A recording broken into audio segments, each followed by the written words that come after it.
3장 8절 있는 말씀을 가지고 아브라함 자손, 누가 아브라함의 자손이냐, 이런 제목으로 함께 은혜를 나누도록 하겠습니다.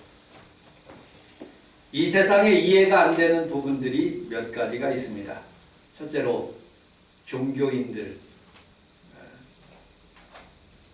목회자, 그 다음에 스님, 부처님 믿는 분, 그리고 또 신부님, 또 각각의 종교의 지도자들이 성적으로 타락하는 그런 모습을 보면 참으로 마음이 아픕니다.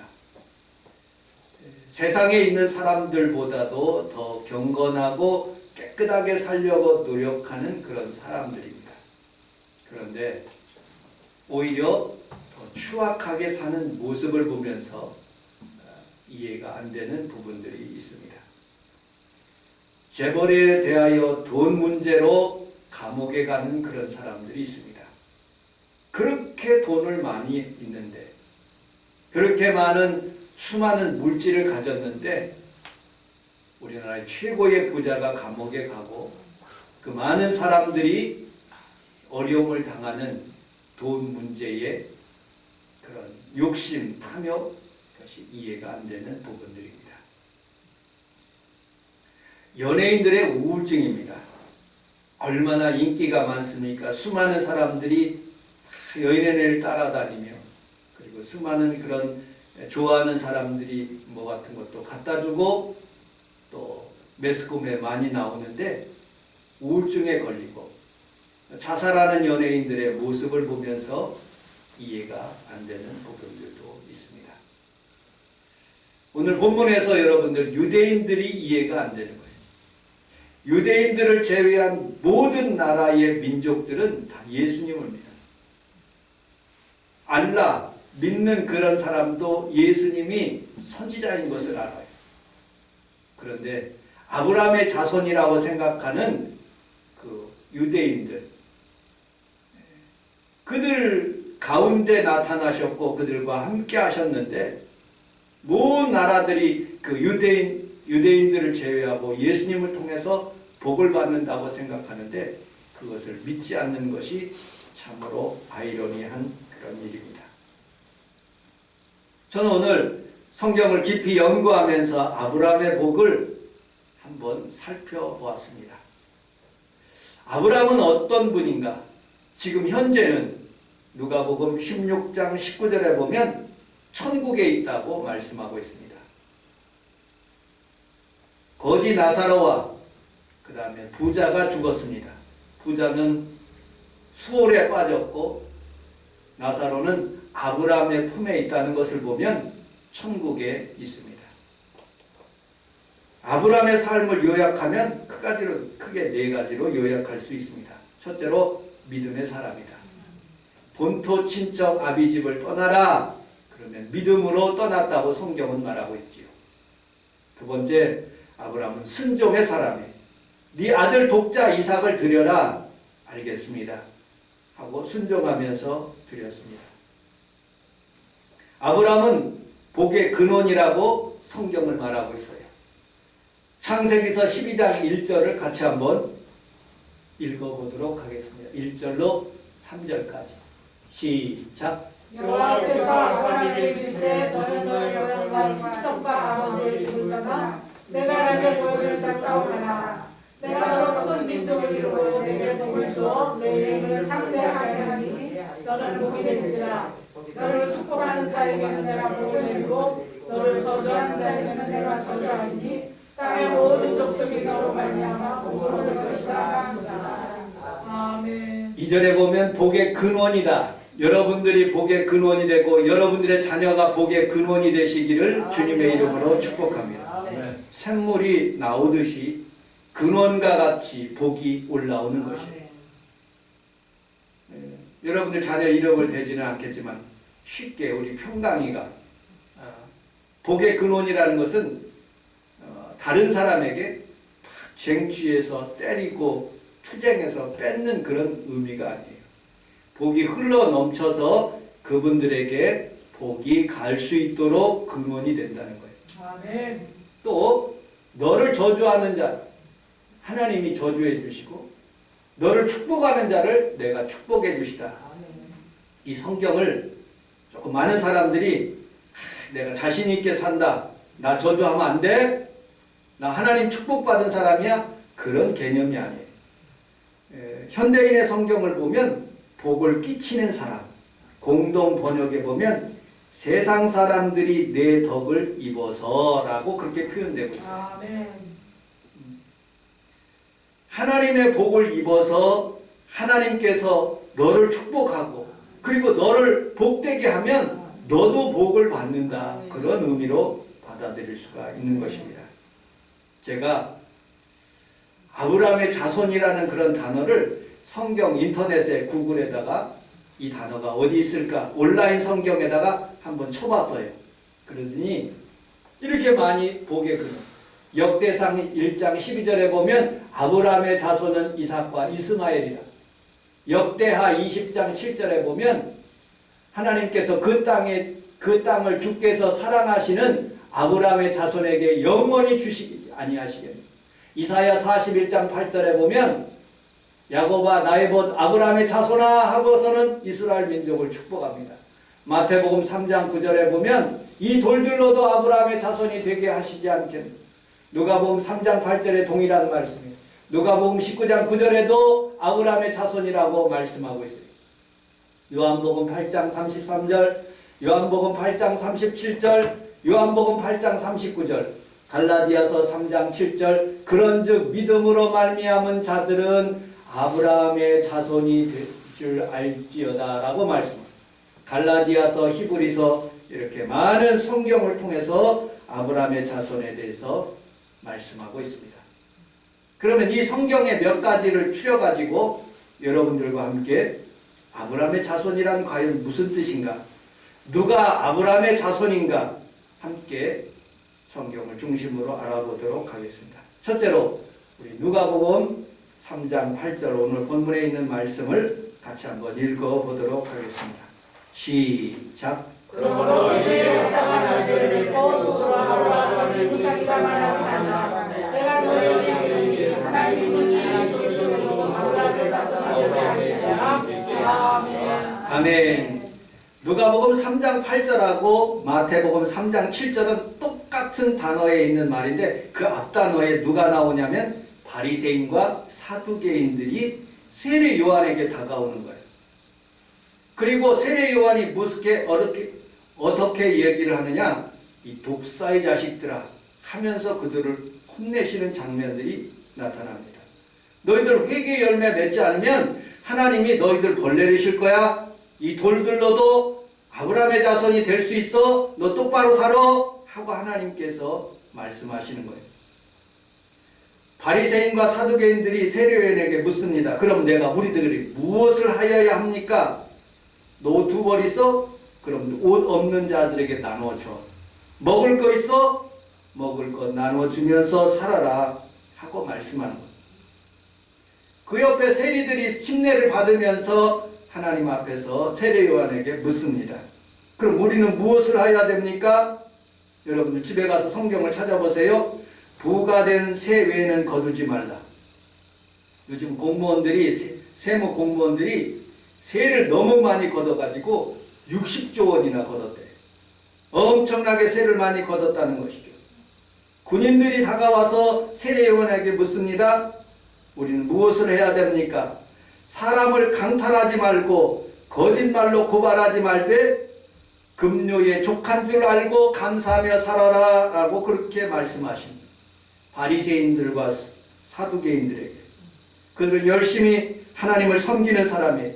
11조 잘 내는 사람이에요. 성경을 매일 읽는 사람이에요. 기도도 거룩하게 하는 사람이에요. 그런데 하나님께만 잘하는 거예요.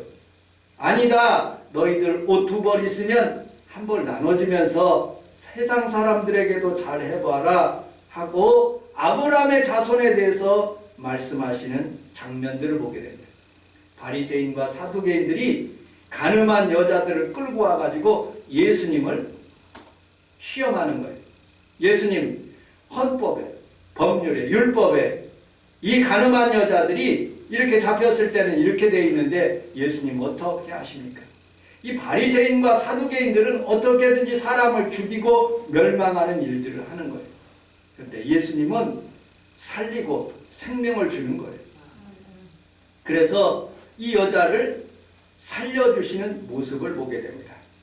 누가 아브라함의 자손입니까? 하나님을 사랑하고 이웃을 사랑하는 것. 이것이 첫 번째 우리들에게 주고는 영적인 의미예요. 여러분들도 아브라함의 자손이죠.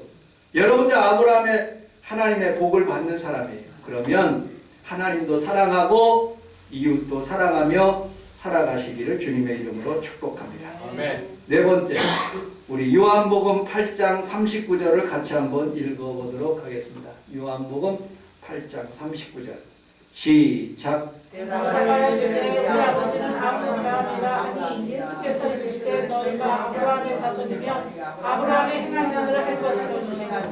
아멘. 우리 함께 따라하겠습니다. 아브라함의 자손이면 아브라함의 자손이면 아브라함이 행한 일을 할 것이다. 아브라함이 행한 일을 할 것이다. 아멘. 여러분들 예수님 앞에 나온 사람은 이번에는 바리새인과 서기관들이에요. 아브라함의 자손이면 아브라함이 행한 일을 할 것이라고 말씀하시는 장면들은 이렇게 말씀하고 있는 모습을 보게 됩니다. 이 바리새인과 이 서기관들이 하나님을 사랑하면서 예수님을 죽이려고 하는 거예요. 아브라함은 사람을 죽이지 않았습니다. 하나님을 사랑한다면 나 예수님을 사랑하라고 말씀하실 때 내가 하나님 앞에서 어디에서 나왔느냐라고 물었을 때 우리 주님이 아브라함보다 먼저 된 사람이라고 말씀하고 있습니다. 그들은 예수님을 죽이려 했습니다. 니들이 마귀에서 나왔기 때문에 나를 죽이려고 하는 것이다. 그 속에 거짓이 없고 거짓말하는 자이기 때문에 너희들은 분명히 마귀의 자식들이다. 그랬더니 유대인들이 이 바리새인과 서기관들이 예수님께 말해요. 너 갈릴리 사람이지. 그 당시에 갈릴리는 저 북쪽에 있어서 사마리아 지역입니다. 그들은 사마리아인들을 개취급하였고 그들은 지방색을 가려서 예수님을 핍박한 모습을 보게 됩니다. 유대인들은 또 그들에게 예수님에게 묻습니다. 너 50도 안 됐는데 아브라함을 보았다고 하느냐? 그들은 돌을 가지고 예수님을 치려고 할 때 예수님은 숨어서 성전에서 나가는 모습을 보게 됩니다. 여러분, 아브라함은 행한 일이 무엇입니까? 조카 롯을 어떻게든지 살리는 일을 하였습니다.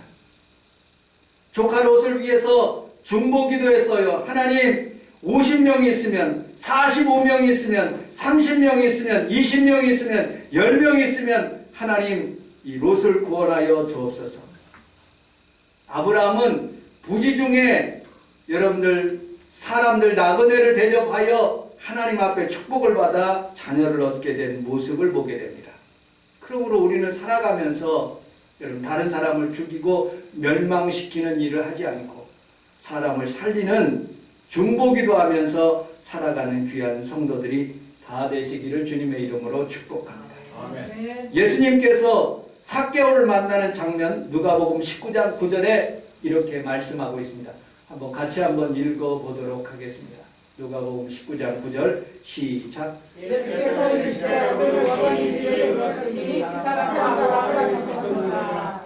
아브라함의 자손으로 행한 일은 예수님을 구원하였고 예약한 열매를 맺었습니다. 남녀의 세상에 있으면 사람이라 같다고 하였습니다. 아멘. 아브라함의 자손, 아브라함의 자손이라고 예수님께서 삭개오를 축복했어요. 뽕나무 위에 올라가 가지고 예수님이 오시는 모습을 보고 예수님을 영접하고 자기 가정으로 영접하면서 자기가 회개하게 된 거예요. 내가 세리장으로서 살아가면서 남을 토색한 일이 있어요. 세금을 너무 많이 걷어가지고 자기에게 착복한 거예요. 그러면 사배를 갚겠다고 그는 회개하는 마음으로 예수님 앞에 나오는 모습을 보게 됩니다. 여러분들, 정확하게 말하면 이스라엘 사람들은 그곳에 살면서 전쟁하면 안 돼요. 왜냐? 아브라함이 오기 전에 팔레스타인 블레셋 사람들이 그곳에서 살고 있었어요. 블레셋 사람들은 아브라함을 같이 잘 살 수 있도록 전쟁하지 않고 평화롭게 살도록 해줬어요. 이스라엘 민족들이 번성하기 시작해서 애굽에서 나왔을 때 그것들을 점령하면서 블레셋과 모압과 암몬 사람들과 같이 잘 살게 되었어요. 물론 전쟁은 했지만 지금은 어떻습니까? 1948년 이스라엘이 독립하게 되었어요. 강력한 힘을 가지고 있습니다. 상대가 안 돼요. 주변 국가와 전쟁을 하더라도 전쟁이 능히 잘 이겨요. 왜냐? 기술력으로 얼마나 탁월한지, 그리고 유럽과 미국에서 도움으로 받는 그런 상당한 군사력 때문에 주변에 있는 나라들을 꼼짝 못하게 만들어요.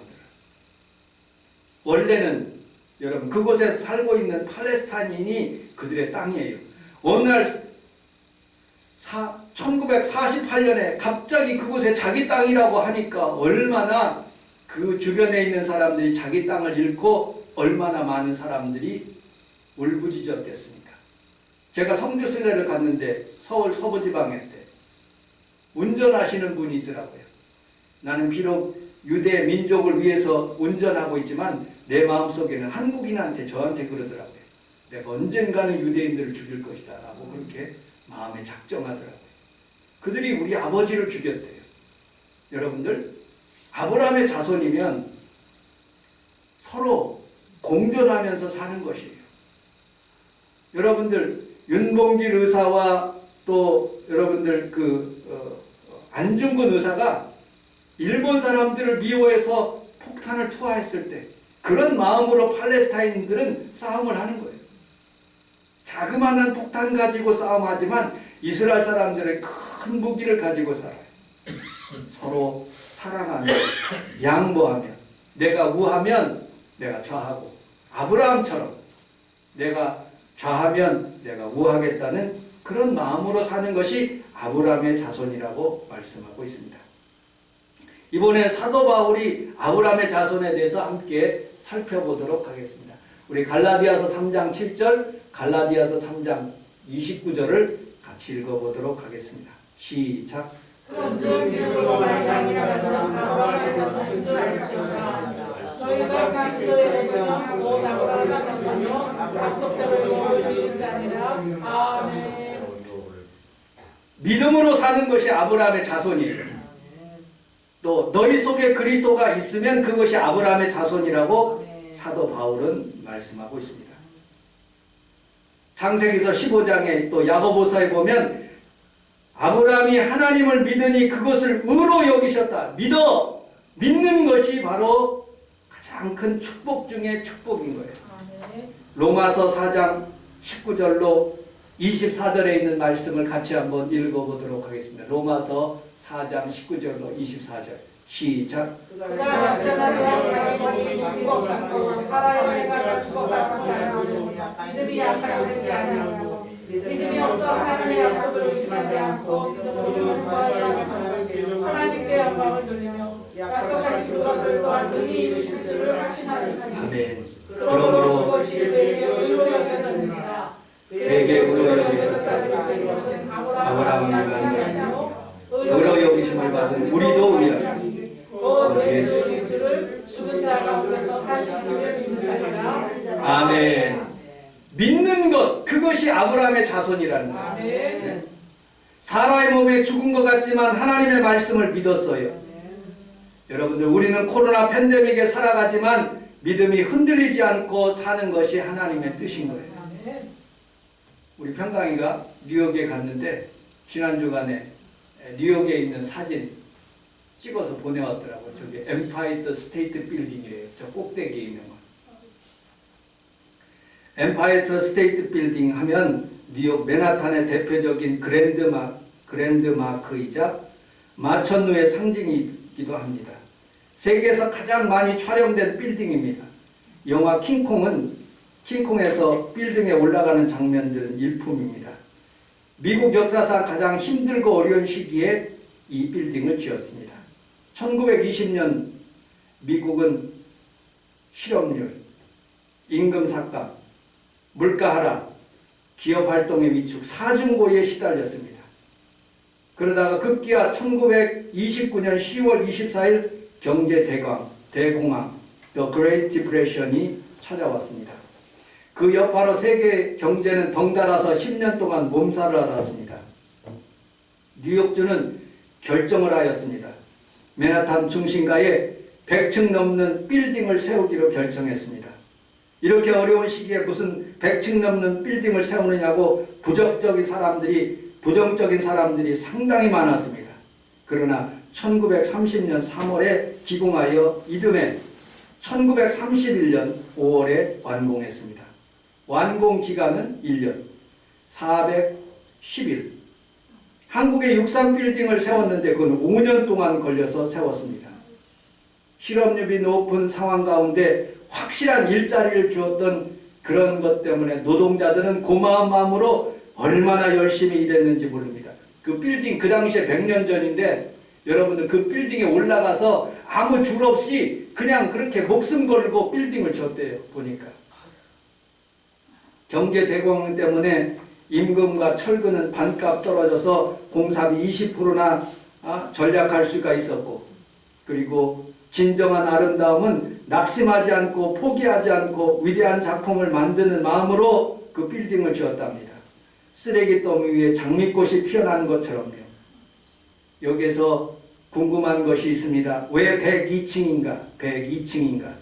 그 이유는 신앙의 자유를 찾아 메이플라워를 타고 아메리카 대륙을 찾아온 위대한 청교도 102명을 기념하기 위해서 세웠다고 합니다.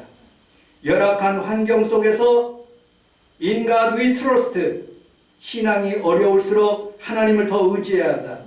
청교도 정신으로 미국의 정신을 계승하기 위해서 그 빌딩을 세웠고, 돈에다가 In God we trust, 하나님을 신뢰한다는 그런 정신을 삼았습니다. 코로나19 시간입니다. 2년 동안 우리나라에서 만교회가 문을 닫았습니다. 미지 지역에서는 5곳 중에 1곳이 문을 닫았습니다. 뉴욕 퀸즈 지역의 한인교회 포함해서 100교회 이상 문을 닫았다고 합니다. 뉴욕 협의회 회장이.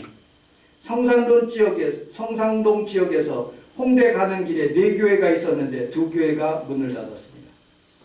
참으로 가슴 아픈 일입니다.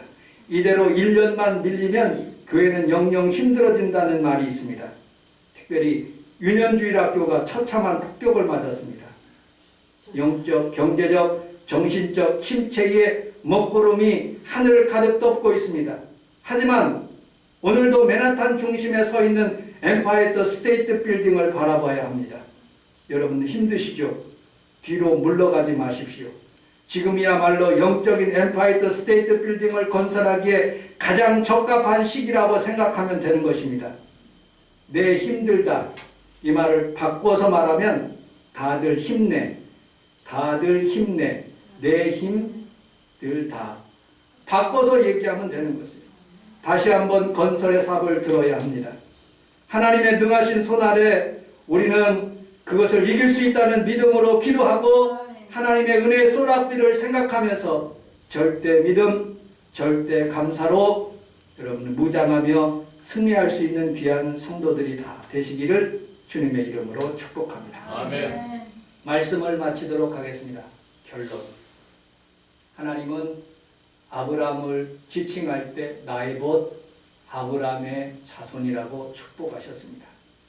벗이라는 뜻은 뜻이 같다는 뜻이에요. 믿음이 같다는 뜻이에요. 아주 좋은 예화가 있습니다. 세계 1차 세전 당시에 미군 병사 하나가 격렬한 전투 중에 부상을 당하고 쓰러졌습니다. 참호 속에 피신한 병사들은 안타까운 마음으로 그를 바라볼 뿐 어떻게 손을 쓸 수가 없었어요. 그때 한 병사가 나타나서 소대장에게 말했습니다. 소대장님, 제가 가겠습니다. 그곳에 가면 위험하다. 안 된다. 그 병사는 망설임도 없이 쓰러진 병사를 구하기 위해서 그에게 달려갔습니다. 가까스로 쓰러진 병사를 데리고 왔지만 이미 숨이 끊어진 상태였습니다. 그러자 소대장이 그에게 물었습니다. 위험을 무릅쓰고 그 일을 한 이유가 뭐냐? 그러자 병사는 답변했습니다. 제가 그에게 다가갔을 때 그 친구는 내가 올 줄 분명히 알았다라고 말하면서 죽었습니다. 친구에 대한 신뢰죠. 내가 올 줄 알았다. 이 어려운 환경 가운데 수많은 성도들은 오지 않지만 여러분들 올 줄 알았다고 우리 주님께서 생각하시는 거예요. 하나님 앞에 하나님이 복인 것을 알고 아브라함의 복이 하나님을 통해서 온다는 것을 알고 아브라함이 하나님 앞에 절적으로 신뢰하고 믿음을 가진 것처럼 하나님이 드리라고 했을 때 정말로 아무런 의심 없이 하나님이 준비하실 것을 믿고 하나님 앞에 드린 것처럼 우리 사랑하는 성도들이 하나님에 대한 신뢰, 어려울수록 더 주님을 의지하는 마음을 갖기를 주님의 이름으로 축복합니다. 아멘. 야고보서 2장 21절을 읽고 야고보서 2장 21절을 한번 찾아보고 같이 한번 말씀을 마치도록 하겠습니다. 제가 안 적었는데 야고보서 2장 21절로 24절에 있는 말씀을 같이 한번 읽어보도록 하겠습니다. 야고보서 2장 21절 찾으셨으면 아멘. 예. 같이 읽어보도록 하겠습니다. 시작. 우리 조상 아브라함이 행함으로 어렵다 하신 것이 아니냐. 내가 보고는 믿음이 이르게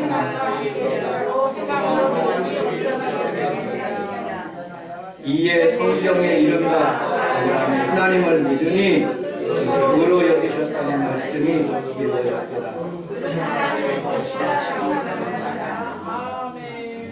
24절도요. 시작. 이렇게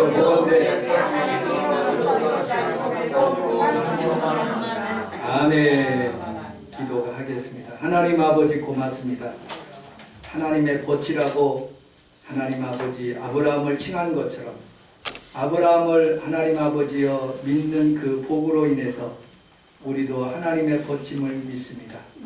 하나님 아버지 우리가 주님을 신뢰합니다. 어려운 코로나 가운데도 하나님 우리 주님이 우리를 향해서 내가 올 줄 알았어.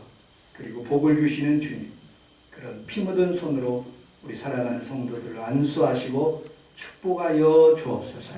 예수님 이름으로 기도합니다.